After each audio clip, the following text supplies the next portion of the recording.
하나님 아버지, 오늘도 우리를 불러주시고 주님 앞에 간절한 소원이 무엇인지 우리 자녀의 고백을 통해 알게 하시니 감사합니다. 이제 하나님의 말씀 듣고 깨닫기 원합니다. 성령님 말씀해 주시고 깨닫게 하시고 그 말씀 붙잡고 이 험한 세상 앞에 당당히 나서는 우리 성도들이 되게 하여 주시옵소서. 예수님의 이름으로 기도하옵나이다. 아멘. 서로 축복하겠습니다. 성경 인물에게서 배웁시다. 한 번 더 축복할까요? 위대한 신앙을 전수해야 합니다. 할렐루야. 오늘은 성경인물 시리즈 23번째 시간입니다. 오늘은 하나님의 말씀에 확실하게 응답하며 살았던 요시야라는 제목으로 하나님의 말씀을 전하도록 하겠습니다. 오늘의 주인공 요시야, 지난 주일에 우리가 살짝 지나가듯 언급했던 인물이었습니다. 지난 주일에 우리가 만나봤던 사람 히스기야인데요. 히스기야를 소개하면서 그 전에 만나봤던 여호사밧, 그리고 이제 오늘 만나게 될 요시야까지 이렇게 세 사람을 남유다 왕국의 3대 선왕이다 이렇게 소개했었습니다. 그런 요시야가 왕위에 오른 기록이 지금 우리 펼쳐놓은 열왕기하 22장 우리 읽었던 본문 말고요. 조금만 더 올라가면 1절, 2절에 나옵니다. 1절, 2절 한 절씩 교독해 볼까요? 요시야가 왕위에 오를 때 나이가 8세라 예루살렘에서 31년간 다스리니라. 그의 어머니의 이름은 여디다요 보스갓 아다야의 딸이더라.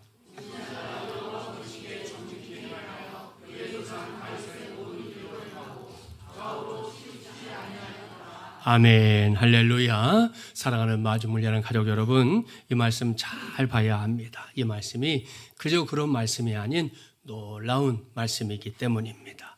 왜 그런가? 지난 주일에 우리가 만나봤던 히스기야와 므낫세를 떠올려 보면 알 수 있습니다. 지난 주일에 히스기야 왕이 남유다의 13번째 왕이다 그랬습니다. 그러니 그의 아들 므낫세는 14번째 왕이 되는 거겠죠.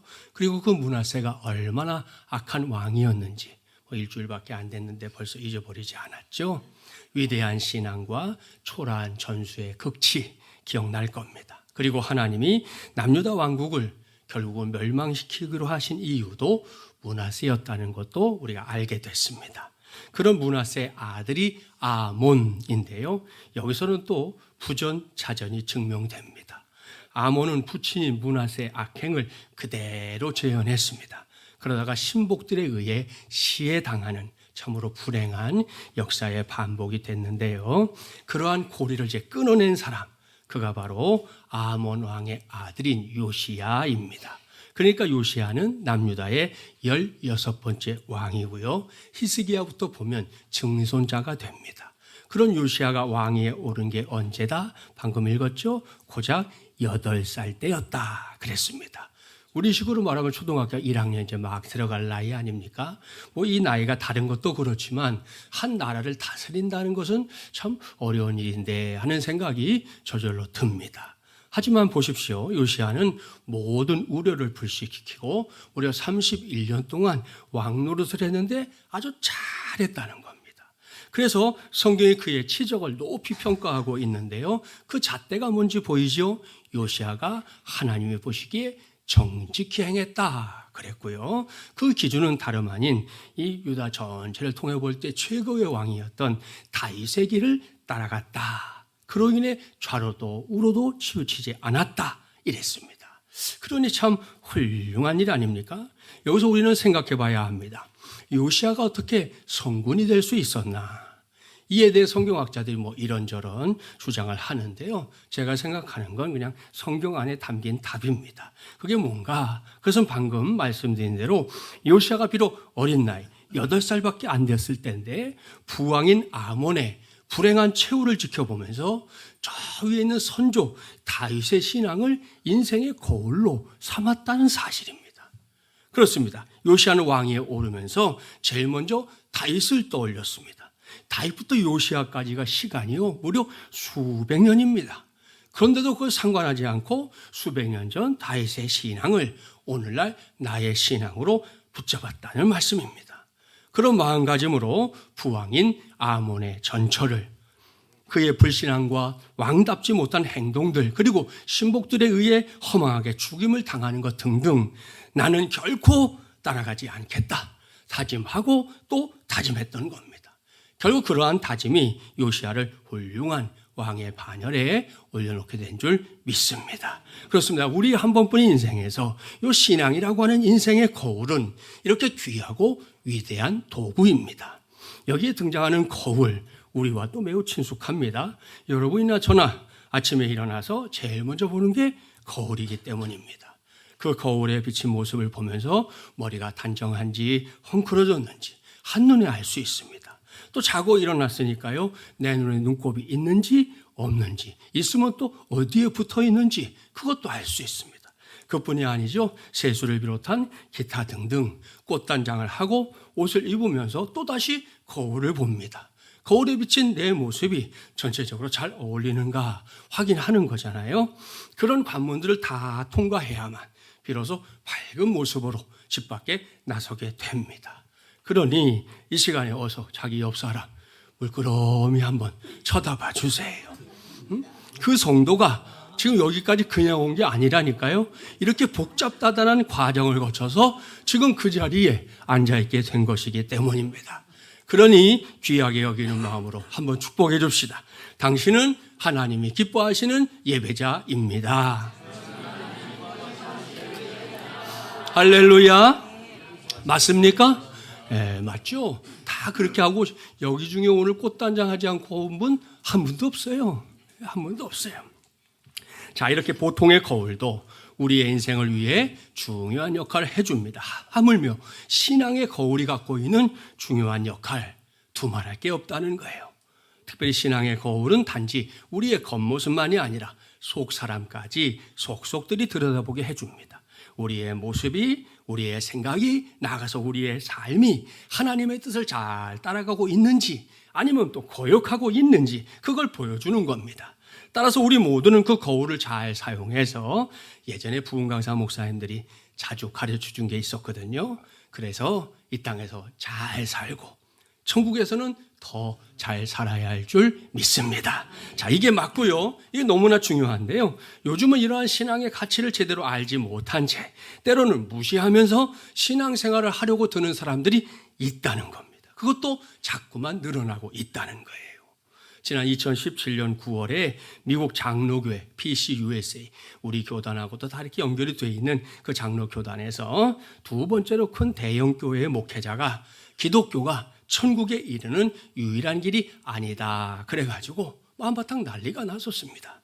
일리노이주에 가면 시카고, 아시죠? 뮤지컬 시카고도 있는데 그 도시 아시잖아요. 그 도시에서 5,500명의 성도를 이끌고 있었던 제4장로교회라고 하는 저 교회입니다. 아주 정말 고풍의 분위기를 풍기는 그런 교회 건물인데요. 이 교회 세넌 존슨 커슈노 목사인데요. 그녀는 시카고 선타임즈와의 이 팟캐스트 인터뷰에서 기독교가 천국에 이르는 유일한 길이냐라는 질문에 아니다. 이렇게 직설적으로 대답했고요. 이어서 하나님은 기독교인은 아니다. 이러면서 내 말은 기독교 전통은 천국에 이르는 길이 아니라 하나님을 이해하고 나와 세상과 다른 사람들과의 관계를 이해하는 길이라는 것이다. 이렇게 말했습니다. 그게 기독교 신앙의 전부라는 거예요. 참 어이가 없습니다. 커슈노 목사는 2014년부터 이 교회에서 심우했고요. 작년부터는 애틀란타 중앙장로교회로 옮겨서 일하고 있는 사람인데요. 그녀는 하나님의 존재에 대해서도 자주 의문을 제기했습니다. 다만 천국은 존재한다고 믿는다. 또 그렇게 말하면서 그 다음이 너무 웃깁니다. 지옥에 대해서 뭐라고 그랬냐? 성경을 통해 알 수 있는 하나님은 누구도 그곳에 보내는 분이라고 생각하지 않는다. 이렇게 말했습니다.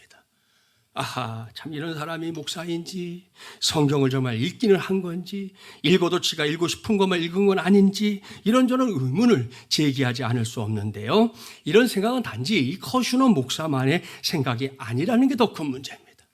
한 설문에 따르면 미국 장로교회 소속 목회자의 무려 45%가 예수 그리스도만이 구세주라는 사실에 대해서 강하게 동의하지 않거나 난 동의하지 않어 이렇게 대답했다고 하니 정말로 답답할 노릇입니다. 오죽하면 오늘날의 미국이 요즘처럼 우스꽝스러워져 가는 거, 괜히 그런 게 아니로구나, 이런 생각까지 하게 됩니다. 더 답답하고 안타까운 건 이렇게 오류가 넘치는 생각들이 우리나라에까지 파고들고 있다는 건데요. 우리 교회는 지난 12.7 집회를 통해 천명했던 것처럼 오직 성경, 오직 예수, 오직 하나님, 이걸 단단히 붙잡고 있는 교회라는 거, 우리 마주물 예랑 가족들 모두가 명심하기를 바랍니다. 그리고 요시야처럼 우리에게 허락하신 신앙의 거울을 통해 하나님이 기뻐하시는 신앙의 주인공들, 삶의 주인공들 꼭 되기를 주님의 이름으로 축복합니다. 자, 본문 돌아가죠. 열왕기하 22장 3절 이하의 말씀을 보세요. 요시야가 왕위에 오른 이후에 행했던 일이 나오는데요. 성경이 그의 업적 중에서 제일 먼저 꼽고 있는 게 뭡니까? 그것은 훼손된 하나님의 성전을 수리했다, 이겁니다. 여기서 또 한 번 요시야의 신앙이 빛을 발하는데요. 그러한 요시야의 결정은 뭔가 자신이 대단한 것을 하고 있다, 이런 과시에서 비롯된 게 아니었습니다. 우리 교회도 얼마 전에 이렇게 소음 차단 공사를 했는데요. 그때 여러분이 가졌던 마음과 똑같이 요시야가 하나님을 뜨겁게 사랑하는 마음에서 비롯된 것인 줄 믿습니다. 할렐루야. 그렇게 하나님을 사랑하는 마음을 단단히 붙잡고 하나님 앞으로, 또한 하나님 앞에서 왕노릇을 하고 있었던 요시야입니다. 그런데 어느 날 하나님이 요시야에게 놀라운 선물을 주셨다는 거예요. 오늘의 본문 8절부터 10절 우리 한 절씩 교독해 보겠습니다. 대제사장 hil기야가 서기관 사반에게 이르되 내가 여호와의 성전에서 율법책을 발견하였노라 하고 hil기야가 그 책을 사반에게 주니 사반이 읽으니라.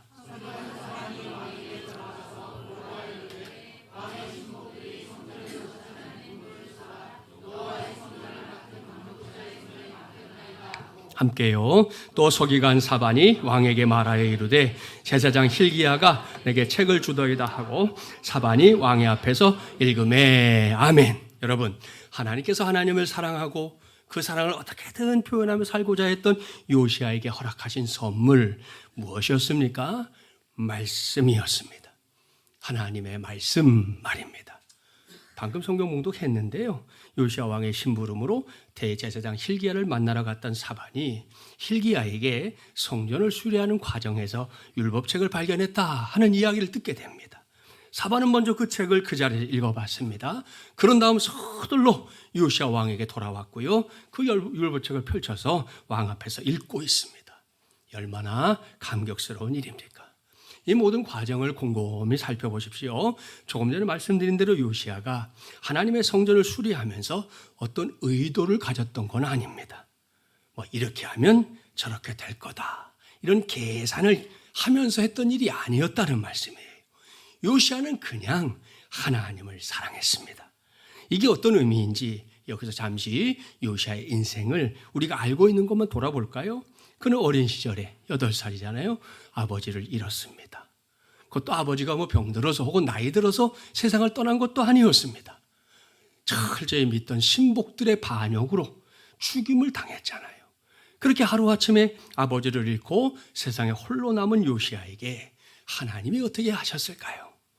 하나님은 요시야에게 아버지와 같은 존재가 되어주셨고요. 그런 과정에서 요시야가 하나님을 더욱 사랑하게 됐을 것이다, 저는 이렇게 확신합니다. 따라서 지난 주일에 우리가 설교에 불렀던 CCM 찬송처럼 하나님의 은혜가 아니면 살아갈 수가 없네, 이것이 요시야의 고백이었을 거예요. 그런 요시야였기 때문에, 하나님을 그렇게 사랑하는 요시야였기 때문에 그에게 하나님의 성전을 수리하는 것은 결코 의무가 아니었습니다. 즐거움이었습니다. 기쁨이었습니다. 무엇보다 감사였습니다. 그리고 그러한 요시야에게 하나님께서 특별하게 허락하신 선물이 바로 하나님의 말씀이었다, 이런 말씀입니다. 그러니 이것이 얼마나 큰 은혜입니까? 계속해서 말씀을 볼까요? 사반이 가져온 율법책을 그 자리에서 읽게 했던 요시야인데요. 그때 어떤 일이 일어났느냐? 자, 11절부터 13절을 다시 한 절씩 교독해 봅니다. 왕이 율법책의 말을 듣자 곧 그의 옷을 찢으니라.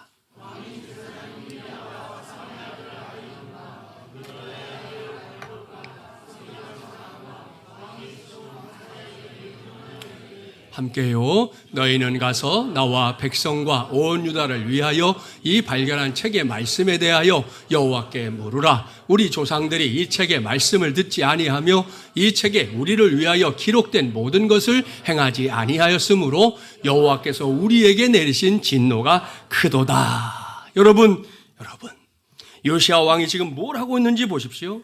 그는 자기의 귀에 들려진 하나님의 말씀을 듣자마자 바로 그 말씀 앞에서 반응하고 있습니다. 요시야 왕이 말씀 앞에서 자기 옷을 찢었다 그랬는데요. 이것은 마음의 참담함을 표현하는 회개의 행위입니다.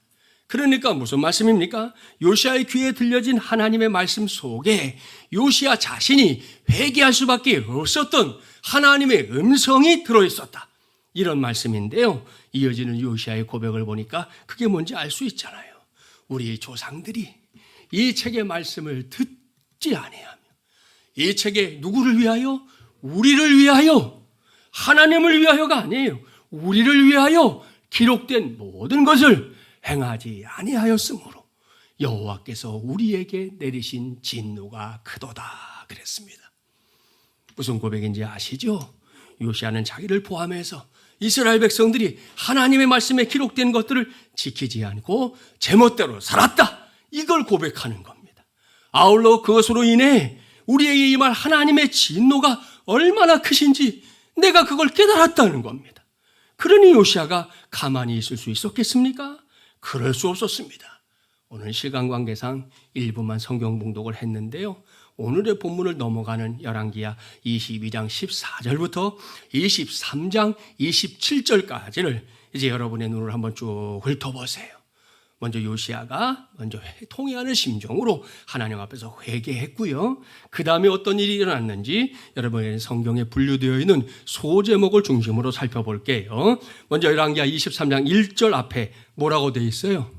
요시야가 이방 예배를 없애다 그랬습니다. 23장 20절까지가 요시야가 없애버린 이방 예배의 내용이거든요. 근데 이 말씀을 읽다 보면 자연스럽게 지난주에 우리가 만나봤었던 므낫세를 저만이 아니라 여러분도 자연스럽게 떠올리게 될 겁니다. 왜? 므낫세가 55년간 왕위에 있으면서 행했던 모든 우상 숭배의 행위들을 요시야가 하나씩 없애버리고 있기 때문입니다. 그러니까 이 놀라운 일입니다. 다음으로 봐야 할 건 열왕기야 22장 21절 앞에 있는 소제목입니다. 뭐라고 되어 있어요? 요시야 왕이 뭘 지켰다? 유월절을 지키다 그랬습니다. 유월절이 어떤 날인지 아시죠? 하나님께서 크신 권능과 은혜로 이스라엘 백성들을 애굽 왕 바로의 학정과 억압으로부터 건져내신 날, 출애굽 날의 시작입니다. 우리로 말하면 8.15 광복절과 같은 날이잖아요. 이건 한 개인이 체험한 은혜가 아니었습니다. 모든 이스라엘 백성들, 온 나라가 체험한 하나님의 구원 역사였습니다. 그래서 하나님은 이스라엘 백성들에게 유월절을 3대 절기 중에 하나로 반드시 지켜라 말씀하셨고요. 그 절기를 지킬 때마다 이스라엘 백성들은 어떻게 하겠어요? 하나님의 은혜를 되새기고 그 은혜에 감사하며 영광을 돌려야 했습니다. 이건 그야말로 마땅한 일이에요. 그런데 현실은 어땠나? 자, 열왕기야 23장 21절부터 23절 한 절씩 교독해 볼게요. 왕이 뭇 백성에게 명령하여 이르되 이 언약책에 기록된 대로 너희 하나님 여호와를 위하여 유월절을 지키라 하매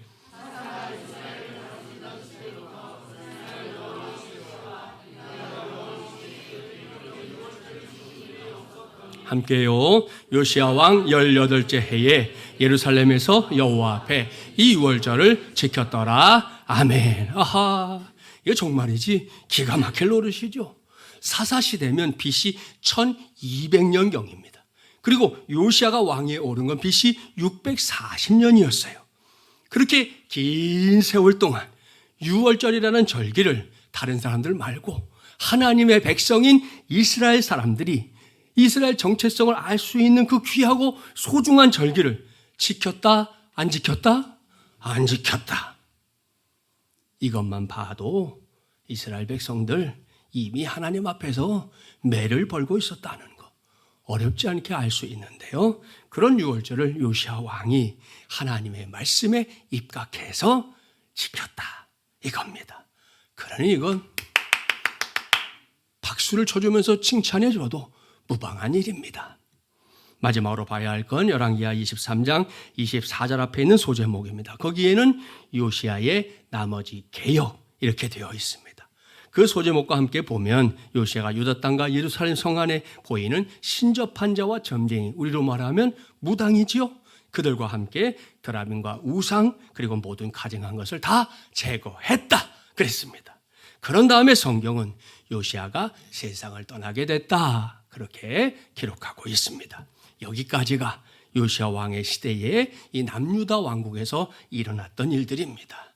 성경학자들은 이것을 대대적인 종교 개혁 이렇게 표현합니다. 저 역시 그것이 가장 적절한 표현이다 생각하는데요. 여기서 우리가 주목해야 할 게 있어요. 그것은 요시야 같은 지도자가 하나님의 말씀에 사로잡히는 체험을 한다는 것, 그것이 매우 중요한 일이라는 사실입니다. 물론 평범한 사람들도 하나님의 말씀에 사로잡히는 체험을 하는 것, 그건 매우 중요한 일이죠. 저와 여러분만 봐도 우리가 그런 은혜를 힘입어 하나님의 구원 역사를 체험했고요. 그런 은혜가 있었기 때문에 지금도 이 자리에서 우리가 하나님을 예배하는 예배자들이 된 줄 믿습니다. 그게 맞다면 뭔가 큰 영향력을 가진 사람이 하나님의 말씀에 사로잡힐 때 세상에는 어떤 일이 일어날까요?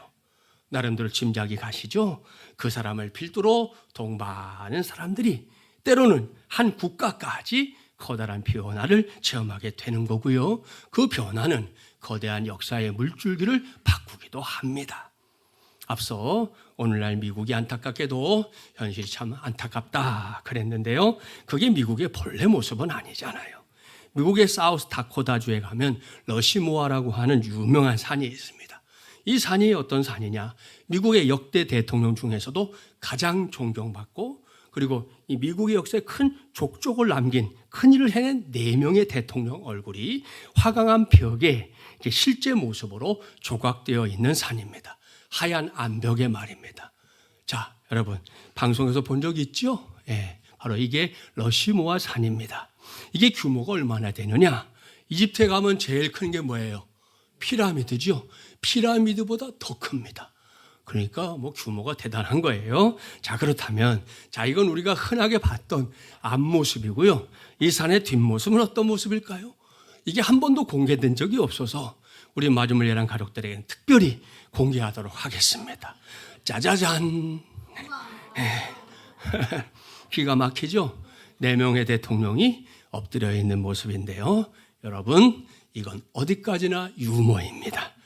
여러분에게 잠시 재미를 주려고 보여준 거니까 교회 밖에 나가서 우리 목사님이 그러는데 러시모아 산에 가니까 뒤에 저런 게 있다. 이게 사실이다. 그러고 다니면 곤란합니다.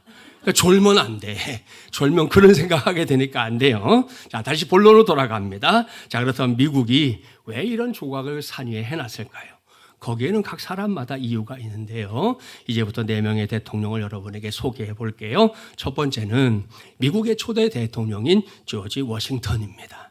그는 미국을 세우는 그야말로 기초석을 놓은 사람인데요. 이 사람이 대통령에 취임하면서 그 자리에서 뭐라고 했느냐? 성경이 아니면 세계를 올바로 다스릴 수 없다. 워싱턴은 성경에 손을 얹고 이렇게 선서했다고 전해지고 있습니다.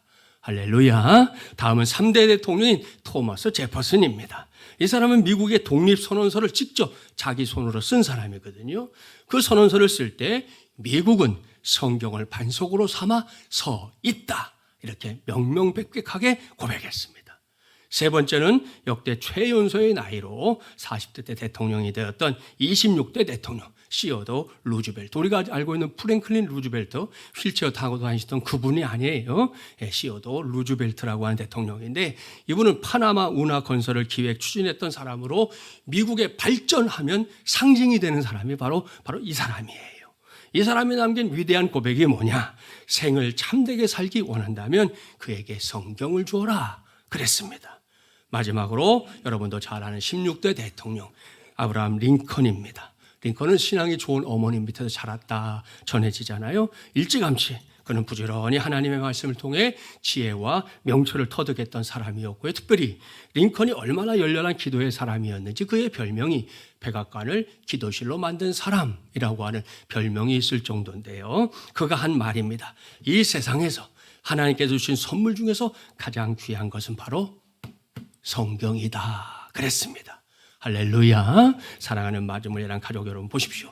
미국에서 가장 존경받는 역대 대통령들이 하나같이 어떤 사람들이다? 하나님의 말씀인 성경을 붙잡고 살았던 사람들이다.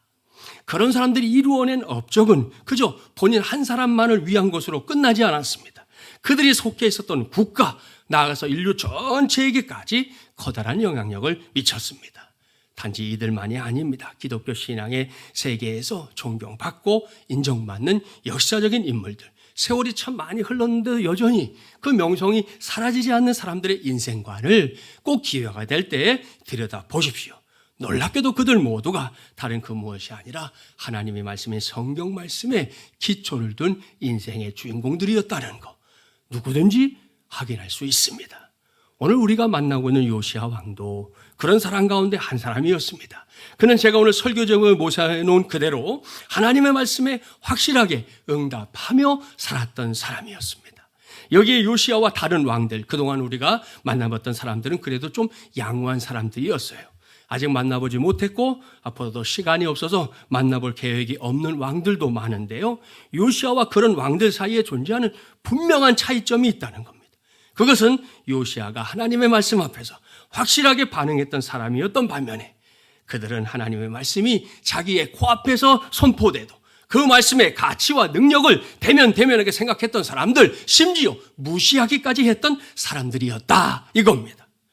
일례로 우리가 만나봤던 여로보암 떠올려보세요. 하나님이 자기를 한 나라의 왕으로 세워주실 것이다. 심지어 이스라엘 12지파 가운데 10지파를 뚝 떼서 너에게 주실 것이다. 이렇게 말씀하실 때는 조금도 주저하지 않고 아멘! 그 말씀을 자기 말씀으로 받았습니다. 그런데 정작 왕위에 올라가서는 어떻게 했습니까? 자기의 실속에 맞으면 아멘. 그렇지 않으면 노멘. 내지는 나는 하나님의 말씀을 못 들었다. 난 들은 적이 없다. 그랬습니다. 그러니 도대체 이게 뭘 하자는 겁니까? 하나님의 말씀이 그렇게 우스꽝스럽다는 말입니까? 이건 비단 여로보암만의 문제가 아니었습니다. 많은 왕들이 하나님의 말씀을 몰라서 엉터리 인생을 산 게 아니에요. 그들도 알았습니다. 아합 같은 경우에는 엘리야가 수도 없이 하나님의 말씀을 직접 찾아와서 전해줬잖아요. 명명백백하게 들려줬잖아요. 이게 하나님의 말씀입니다. 왕이시여 하나님의 말씀을 들어야 합니다. 그래야 이 나라가 삽니다. 여러분, 엘리야가 핏대를 세워가며 온 힘을 다해서 말해줬잖아요. 그런데도 그들은 하나님의 말씀에 일절 반응하지 않거나 그 말씀을 대수롭지 않게 여겼습니다. 그런 왕들의 역사를 쭉 생각해 볼 때 요시야는 정말이지 뛰어난 왕입니다. 훌륭한 왕입니다. 그는 진작부터 하나님을 뜨겁게 사랑했고요. 하나님의 말씀이 성전에서 발견되고 그 말씀이 선포될 때 그 말씀을 다른 사람에게 해당하는 말씀이다 이렇게 생각하지 않았습니다. 그 말씀을 내게 주시는 하나님의 말씀으로 받았고요. 그 말씀에 확실하게 응답했습니다. 그러니 이것이 얼마나 복된 신앙입니까? 그런 요시야가 남유다 왕국의 3대 선왕 가운데 한 사람으로 평가받는 거 결코 과한 평가 아닙니다. 아주 합당한 평가인 줄 믿습니다. 그걸 전제하면서 이제부터는 매우 중요한 메시지를 한 가지만 더 전하고 말씀을 마무리하려고 합니다.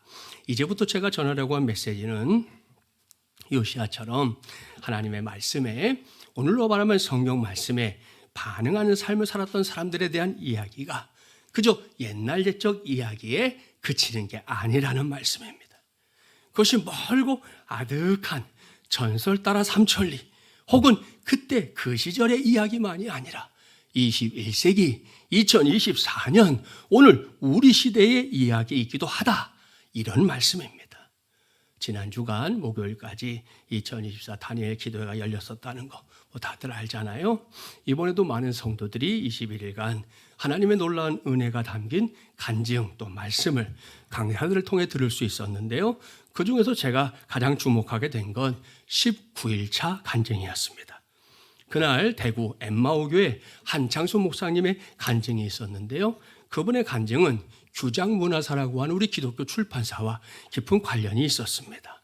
제가 하나님의 은혜를 체험하고 신학교에 들어갔던 그 청년기 시절부터 아마도 가장 많이 읽었던 출판사 책이 이 규장문화사 책이 아닌가 싶어요. 제 서고에도 규장문화사 책이 많이 꽂혀 있거든요.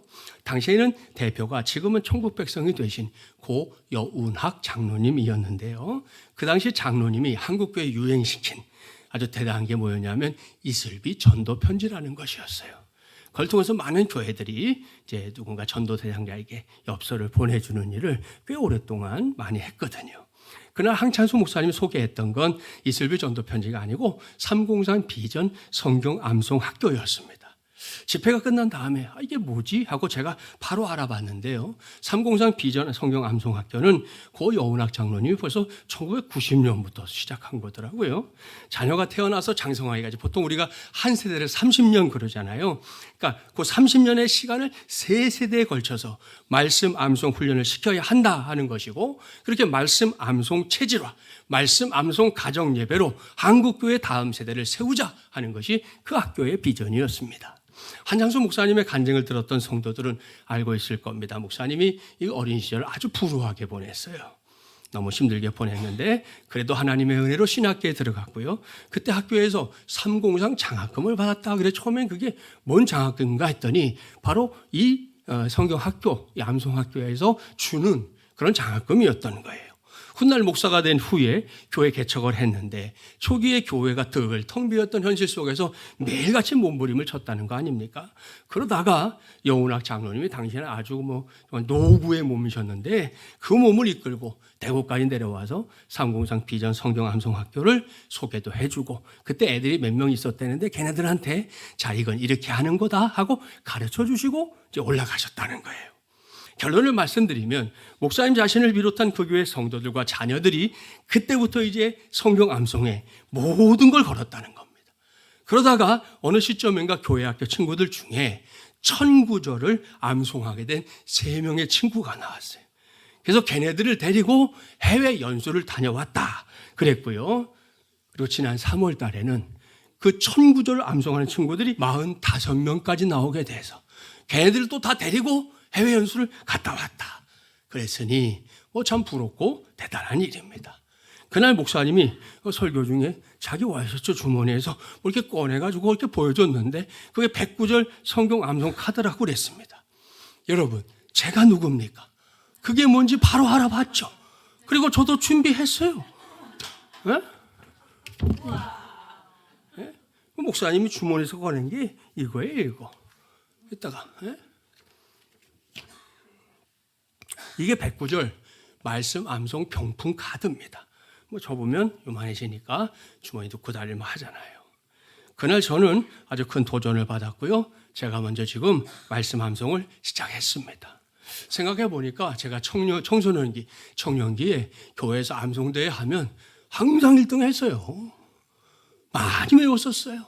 근데 어느 때부터인가 그걸 잊어버리고 살았구나 하는 제 스스로 반성하는 마음, 또 새삼스럽게 깨닫는 마음이 있었습니다. 그래서 다시 하게 됐는데 이게 너무 좋은 거예요. 그렇다면 여러분, 이 좋은 걸 목사만 하면 되겠습니까? 이게 좋지 않으면 제가 안 하지, 여러분한테. 이 좋은 걸 목사만 하면 되겠냐는 거예요. 그러면 하나님 앞에 혼나겠죠. 조만간 여러분 모두에게 이 병풍 카드를 선물하게 될 겁니다. 그러면 이 카드를 여러분 집안 어딘가에 휙 던져놓지 말고요. 장년인 여러분부터 앞장서서 말씀 암송을 해보기를 바랍니다. 그러면 우리의 자녀손들도 우리의 다음 세대들도 우리를 따라서, 아이들은 어른들을 따라하는 걸 좋아하잖아요. 그게 정말 좋은 것 같으면 시키지 않아도 저기 우리 친구 와 있잖아요. 저 친구부터 아마 따라서 할 것 같아요. 그러지 않겠어요? 그렇게 하는 복과 은혜가 우리 가정 가운데 있게 될 줄 믿습니다. 말씀을 마무리합니다. 오늘 저는 하나님의 말씀에 확실하게 응답하며 살았던 요시야라는 제목으로 하나님의 말씀을 전했는데요. 이제는 이 제목 속에서 저와 여러분이 성경 인물인 요시야에게 뭘 배워야 하는 건지 또렷하게 알아낼 수 있을 겁니다. 다른 거 아닙니다. 저도 여러분도 하나님의 말씀에 기초를 둔 인생의 주인공들이 되자, 이겁니다. 그것이 하나님의 말씀에 확실하게 응답하며 사는 삶이기 때문이에요. 지나간 저와 여러분의 인생 속에 이와 관련해서 부족했던 것, 채 미치지 못했던 것들 분명히 있을 겁니다. 모르긴 몰라도 많을 겁니다. 그래서 부끄럽기도 하고요. 제 자신도 다시 이걸 보면서 내가 이걸 왜 놓치고 살았나 부끄러운 마음이 있었어요. 그때 스스로 자격 미달 이런 스티커를 붙이고 싶을 수도 있을 겁니다. 그래도 여러분, 아직 늦지 않았습니다. 이제부터라도, 당장 오늘부터라도 요시야처럼 하나님의 말씀 앞에서 확실하게 응답하며 삽시다. 그 말씀을 붙잡고 그 말씀이 이끄는 대로, 그 말씀이 지시하는 방향을 향해 그 말씀이 깨닫게 하는 것들을 하나씩 하나씩 실천해 가면서 그렇게 살 수 있는 우리 모두가 되기를 바랍니다. 더불어서 말씀 암송, 무엇고 쓸데없는 것으로 여기지 말고요, 기쁘게 해봅시다. 그리할 때 하나님은 저와 여러분의 삶 속에 하나님의 말씀에 약속한 것들을 은혜로, 복으로, 무엇보다 뜬구름이 아닌 실체로 부어주실 줄 믿습니다. 그래서 나의 믿음, 우리의 믿음이 우리 자녀손들에게 자연스럽게 이어지는 복까지 우리 모두가 누리게 되기를 주님의 이름으로 간절히 축원합니다. 기도합시다. 전능하시고 자비로우신 하나님 아버지, 오늘도 하나님의 말씀을 통해 성경 인물에게 배울 수 있는 시간을 주셔서 감사합니다. 오늘 우리가 만나봤던 사람 요시야 왕이었습니다. 그는 할아버지 므낫세, 아버지 아몬이 행했던 일들을 얼마든지 본받을 수 있는 상황 속에서 성장한 사람이었습니다. 그러나 요시야는 우리가 흔하게 생각하는 선택하지 않았습니다. 그는 수백 년 전에 하나님과 마음이 합한 사람이었다 하는 평가를 받고 있었던 다윗 왕을 본받았고요, 다윗의 신앙을 자신의 신앙의 거울로 삼았습니다.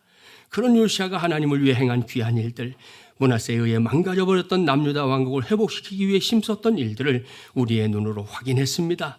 그 중에서도 오늘 우리가 주목하게 됐던 것은 요시야가 하나님의 말씀 앞에서 확실하게 응답하는 삶을 살았다는 사실입니다. 그것이 얼마나 귀하고 위대한 삶인지 오늘 우리 모두가 확인했사오니 2024년을 살고 있는 우리 모두가 요시야처럼 하나님의 말씀 앞에서 응답하며 사는 삶을 귀하게 여기게 하여 주시옵소서.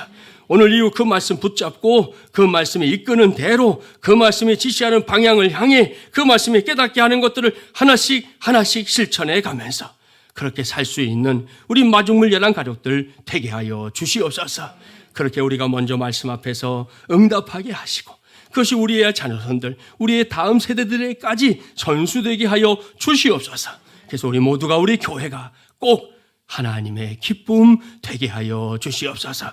이 모든 말씀 오늘도 우리에게 말씀해 주시는 주 예수 그리스도의 이름으로 간절히 기도하옵나이다. 아멘.